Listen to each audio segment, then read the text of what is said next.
Welcome, everyone, to this explainer. Let's jump right into it because today we are exploring a truly fascinating psychological roadmap of personal transformation. We're drawing directly from the theory and methodology of emergence, and we're going to unpack the actual science and psychology behind becoming who you truly are. If you've ever felt, kind of stuck in a loop of your own habits, well, this is exactly where you need to be. So, let me hit you with a kind of heavy question right out of the gate. Are you actually living as your true self, or are you just running on a set of childhood adaptations? Because the reality is, most of us are just walking around operating on an unconscious autopilot.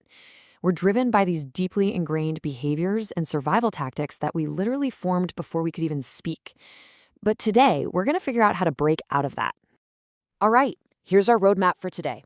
We'll start with what emergence is, then uncover the false self trap, learn how to decode your emotional data, map out the emergence arc, and finally, get super practical with the assignment way. Let's dive in. Section 1, what is emergence? Evolve and grow. The fundamental nature of life is to progress. We are meant to evolve and grow toward fulfillment.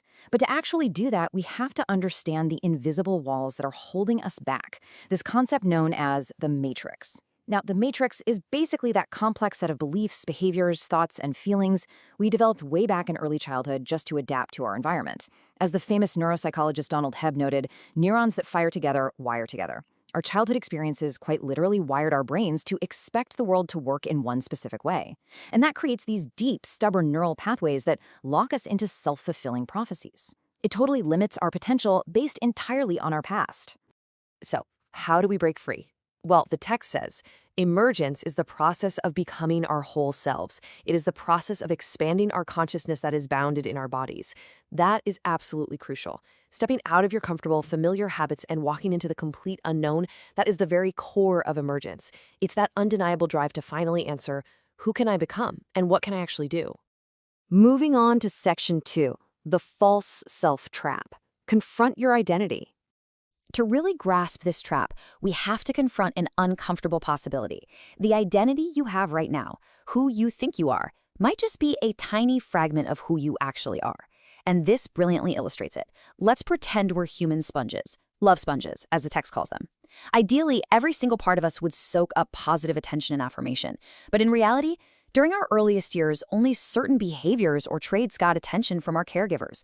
Maybe you were praised specifically for being quiet or for getting perfect grades, while your anger or your playful side was totally ignored or even punished. So what happens? We form our entire identity strictly around the parts of the sponge that got validated. That slice becomes our false self, while the rest of our amazing potential is just left bone dry and hidden in the shadows. But listen, clinging to this false self comes with incredibly heavy costs. Because our whole identity is tied up in this incomplete, fragile version of ourselves, we completely reject constructive feedback. It feels like a literal threat to our existence. It limits our ability to feel our full range of emotions. It creates this artificial distance and reduces real intimacy because we aren't being honest about who we really are. It completely blocks unconditional self-acceptance, leads to painful shame, and frankly, it wastes an enormous amount of psychological energy just trying to maintain the facade all day. Clinging to that false self is exactly what prevents us from getting true emotional nourishment. Which brings us to section 3, decoding your core emotions. Access your potential. Okay, so to crack the false self and access that hidden potential, we need one specific tool above all else, our emotional data. You see, the conscious mind is incredibly slow. Get this. Our senses take in over 11 million bits of information every single second, but our conscious mind only processes about 40 bits per second. That's it. So evolution gave us the emotional system to handle the load. Look at how it works. Step 1, sensory data detects a threat or pleasure. Step 2, a chemical emotional response triggers instant action. And then, step 3, the much slower, conscious neocortex finally catches up and realizes what's happening. Emotions are actually a high-speed chemical information system designed to bypass slow conscious thought so we can survive. If a lion is running at you, you do not have time to intellectually process it. Your fear makes you run, instantly. Culturally, we've kind of been trained to believe that emotions are problematic, uncontrollable, irrational forces that we just need to contain or suppress. Be tough, right? But the science reveals a totally different truth. Emotions are essential, evolutionarily selected data points. They are literally just information. They tell us exactly what we need to do in any given moment to survive, to thrive, and to connect with the people around us. The source text identifies 5 core emotions that are universally hardwired into our neurobiology regardless of culture. Let's break down their actual biological purpose so we can finally stop labeling them as good or bad. Fear is just a signal of potential danger. Hurt indicates harm, prompting us to move away and heal. Anger, this is a big one, calls for action against an injustice or an unmet need. It's a vital boundary setter. Sadness signals the need to grieve and to actively seek care from others. And joy connects us in celebration and play. They are all just vital biological navigation tools. Nothing more, nothing less. All right, Section 4, the emergence arc, developmental shift. So what does it actually look like when we start breaking out of our matrix? Well, it looks like a developmental arc. And the first major shift on that arc is moving from scarcity to abundance. Scarcity is a mindset entirely dominated by fear, specifically the fear of imagined dangers that aren't even objectively real. It keeps you playing small. Abundance, on the other hand, is orienting yourself to possibilities.